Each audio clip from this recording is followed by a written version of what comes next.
The notification sound pulls me out of a deep sleep at 6:47 on a Tuesday morning. I reach for my phone on the nightstand, squinting at the brightness. It's an email from my bank. I almost swipe it away, probably a promotional offer, something about upgrading my account or opening a new credit card. Then I read the subject line. Asterisk. Action required. Missed payment personal loan account number. Sitembabai dosha R. I sit up. I don't have a personal loan. I blink at the screen twice, thinking maybe I'm still half asleep and misreading something. But the numbers are right there, black and white, with my full name at the top of the email. Claire Renner. That's me. The loan amount listed is $23,400. The current balance, after several months of missed payments, has climbed to $24,917 with interest and late fees. The account was opened 14 months ago. I've been a registered nurse for 6 years. I budget carefully. I track my spending in a spreadsheet every Sunday evening with a cup of chamomile tea. I have one car loan I've been paying down for 2 years, and a credit card I pay in full every month. I know exactly what I owe, to whom, and when. I have never, in my life, taken out a personal loan for $23,400. My hands are steady when I dial the bank's customer service number, but my voice comes out smaller than I expect when the representative answers. I give her my information. She pulls up the account. She reads me the details, the date it was opened, the branch location, the purpose listed on the application, home furnishings, and personal expenses. The branch location is 12 minutes from my parents' house. I sit on the edge of my bed for a long time after I hang up. The sun is coming up outside my apartment window, filling the room with soft orange light. I should be getting ready for my shift. Instead, I'm staring at the wall thinking about the last 14 months, replaying every phone call, every holiday dinner, every quiet moment that felt normal. My parents' house needed a new HVAC system last winter. My mother called me in November and said they were a little short. Could I help out? I sent $1,800. My brother was getting married in the spring, a big wedding, the kind my mother had always dreamed about, a venue with a ballroom and a catering menu with 3 entree options. She'd mentioned costs were getting away from them. I sent another $2,000. My father had a dental issue that insurance wouldn't fully cover. I sent $900. I sent money because I love them, because I'm the oldest, because I've always made decent money, and my parents didn't have a lot growing up, and I carry a quiet guilt about the distance I've put between us since I moved to the city for nursing school and never moved back. But $23,400 in a loan with my name on it, that's different. That's not asking for help. That's something else entirely. I call out of my morning shift. I drive to the bank. The loan officer who sits down with me is a kind woman named Patricia, probably mid-50s, with reading glasses on a beaded chain around her neck. She pulls up the account on her screen and turns the monitor slightly so I can see. There's my name, my social security number, my date of birth. The application was submitted in person, she says, with a valid ID. I ask her what ID. She pauses, looks at the screen again, then back at me. There's something careful in her expression. She says she can't give me all the specifics right now, but she strongly advises me to file a fraud claim immediately and to contact the credit bureaus to place a freeze on my accounts. When I step outside into the parking lot, the morning air is cold and sharp against my face. I dial my mother's number. She picks up on the second ring, warm and cheerful. She asks how I'm doing, whether I've eaten breakfast. She tells me my brother and his new wife had people over for dinner last weekend, that they're still working on decorating the spare room. She sounds like herself. She sounds completely fine. I ask her about the loan. There is a pause. It's only 2 or 3 seconds, but I've known my mother my entire life. That pause tells me everything before she says a single word. She says she doesn't know what I'm talking about. I tell her the account number, the dollar amount, the branch location. I tell her I'm looking at an email from the bank right now. I keep my voice level. I'm a nurse. I've had to deliver very bad news to very frightened people and hold myself together while doing it. I know how to stay calm when every instinct is telling me to fall apart. Another pause. Then she says, "Honey, we were going to tell you. We just needed a little more time to figure out how to explain it." I pull up a chair at a coffee shop 2 blocks from the bank. I order a black coffee I don't want. I open a voice recorder app on my phone and set it face down on the table before I call her back. She tells me the whole story slowly. like she's been rehearsing which parts to include and which parts to leave out. The wedding venue had required a larger deposit than expected. My brother's credit wasn't good enough to qualify for the loan on his own. My father had suggested using my information just temporarily, just to get things moving because I had a good credit score and steady income and they knew I'd want to help if they'd asked. That last part stops me cold. If they'd asked. I ask my mother why they didn't ask. She says they thought I might say no. So they didn't ask. They just did it. They drove to my bank branch with my personal information they had access to, because I'd trusted them with it years ago for a family emergency, and they took out a loan for $23,000 in my name, and they spent it, and then they stopped making payments on it, and apparently the plan was to wait until enough time had passed that telling me felt less like a confession and more like a footnote. I ask her who else knew. She hesitates. Then she tells me my brother knew, his wife knew, my aunt knew because she helped them pick out some of the furniture the loan paid for. I thank my mother for being honest with me. I tell her I need a few days to think. I hang up, stop the recording, and sit in that coffee shop for 45 minutes, watching the door open and close. Open and close. Strangers coming in and out of the cold with their scarves and their coffee orders and their uncomplicated mornings. Then I go home and I start making calls. The fraud claim at the bank takes most of the afternoon. The woman I speak to is thorough and professional and walks me through every step without making me feel like I did something wrong, which I appreciate more than I can say. She tells me the process will take time, but that documented identity fraud in cases with familial connection is more common than people think. She flags the account. She opens the investigation file. I spend the evening placing security freezes on all 3 of my credit bureau reports. Experian, TransUnion, Equifax. I go through each one methodically, the same way I check a patient's chart carefully, completely, nothing skipped. When I'm done, I pull up a free credit report and sit there reading through it line by line. The personal loan is on there, right below my car loan, listed with 4 missed payments in red. There's also a credit card account I didn't recognize, a store card with a $2,100 balance, opened 8 months ago. It's in collections. I put my phone down on my kitchen counter. I stand at the window and look out at the street for a while. The city is doing what it always does, cars passing, people walking dogs, someone's light flickering blue in an upstairs window. Life moving forward without any idea that mine just shifted underneath me. I give myself one evening to feel it. The betrayal, the disbelief, the grief for something I can't quite name, the family I thought I had, the trust I gave freely and completely without ever imagining it would be used as a tool. I let all of it sit in the room with me for a few hours, and then I make dinner, and I clean up after myself, and I go to bed. The next morning, I call a lawyer. Her name is Diane, and a coworker at the hospital recommended her for exactly this kind of situation. She listens to everything I tell her without interrupting. When I'm finished, she tells me I have a very strong case and that the recording I made is legal in my state under single-party consent. She tells me I have options, ranging from a formal civil claim to a criminal fraud report, and that the most important thing right now is to document everything and put any communication with my family in writing going forward. I send my mother an email that afternoon. I copy my brother. I write it the same way I write incident reports at work, factual, specific, unemotional. I outline exactly what I've discovered. I list the loan account, the credit card account, and the total financial damage to my credit and my personal savings, including the late fees now accrued.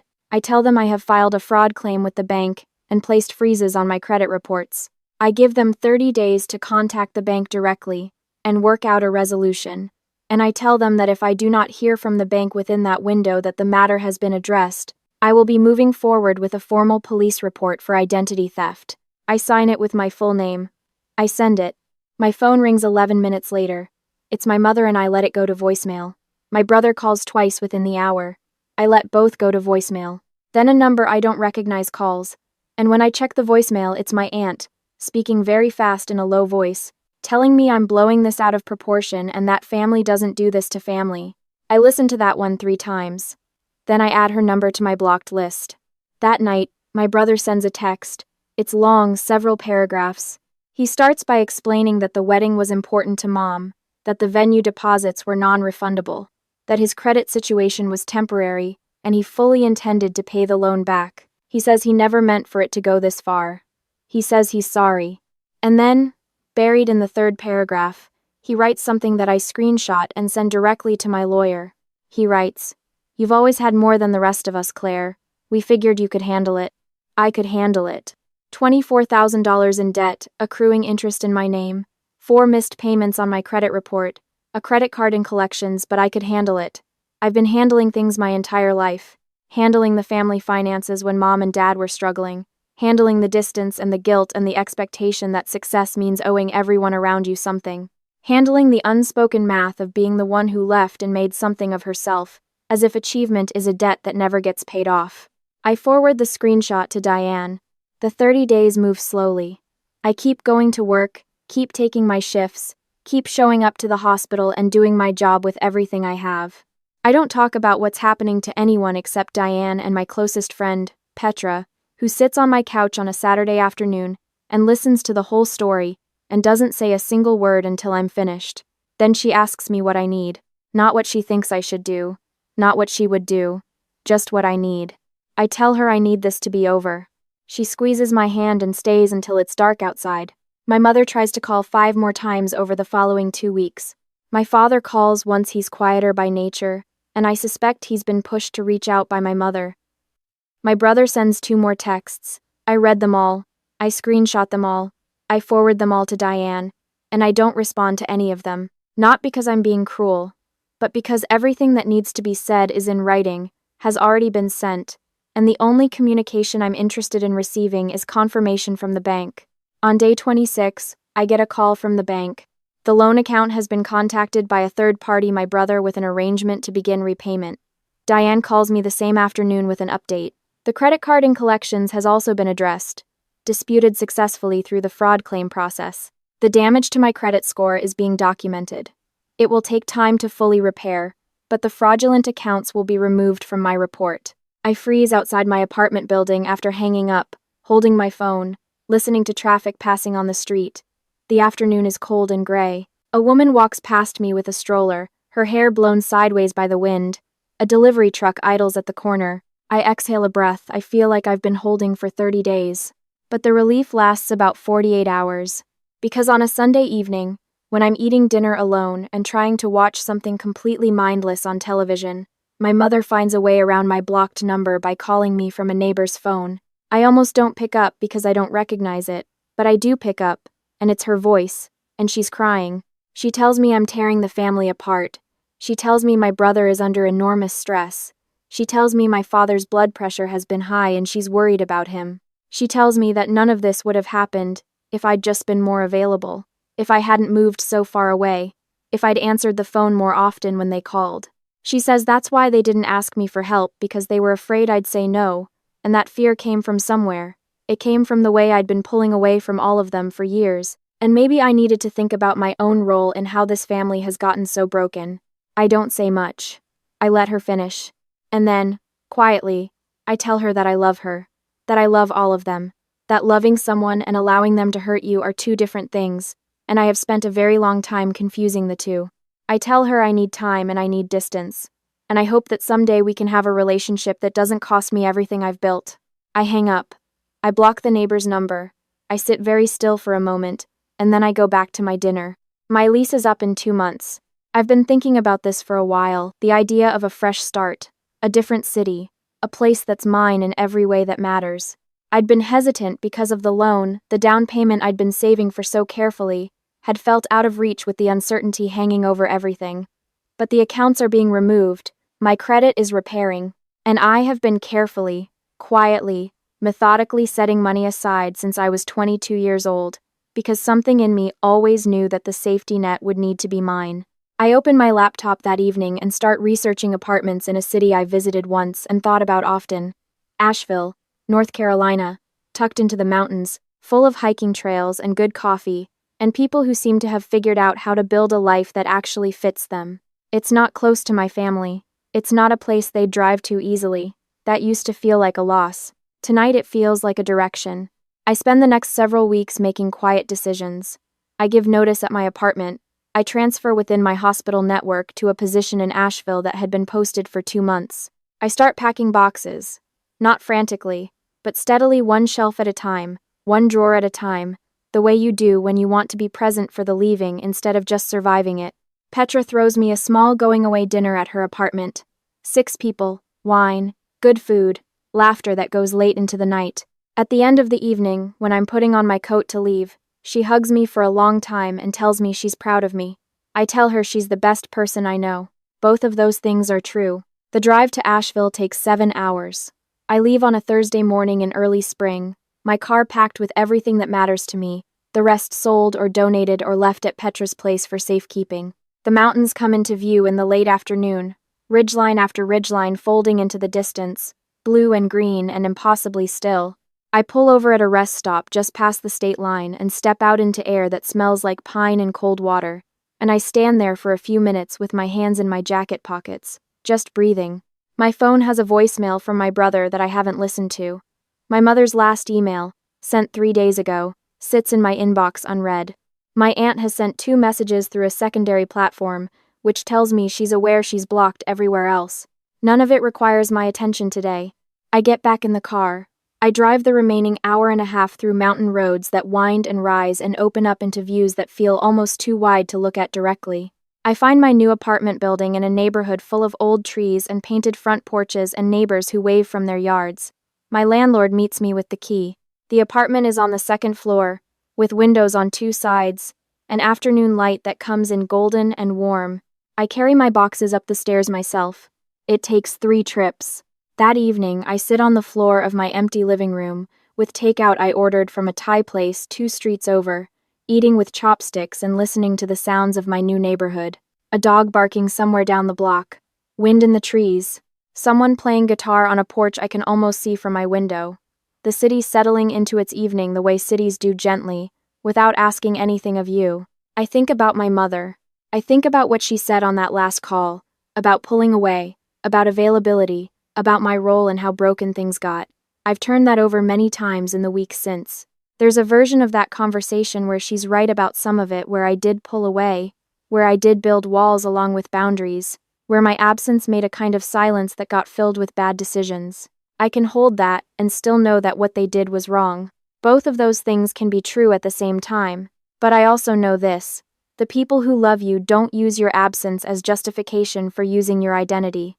The people who love you don't look at your credit score and see a resource. The people who love you ask. My phone lights up with a text from Petra. A photo of her cat sitting on the box of kitchen things I left at her apartment, looking deeply judgmental. Below the photo, he misses you. Okay, I miss you. How's Asheville? I take a photo of my empty apartment, the bare floors, the open windows, the last of the sun still hitting the far wall in long stripes of orange. I send it back to her with a single word. Perfect. I set the phone down. I finish my dinner. I lie back on the floor and look up at the ceiling of my new apartment for a while, just listening. The guitar is still playing somewhere outside. The dog has stopped barking. The evening is very quiet. Tomorrow I'll unpack. I'll buy a coffee maker. I'll find the hiking trail I bookmarked 3 weeks ago when I was sitting in my old apartment making plans. I'll call Diane to close out the last of the legal paperwork and thank her for everything she did. Tonight, I just breathe.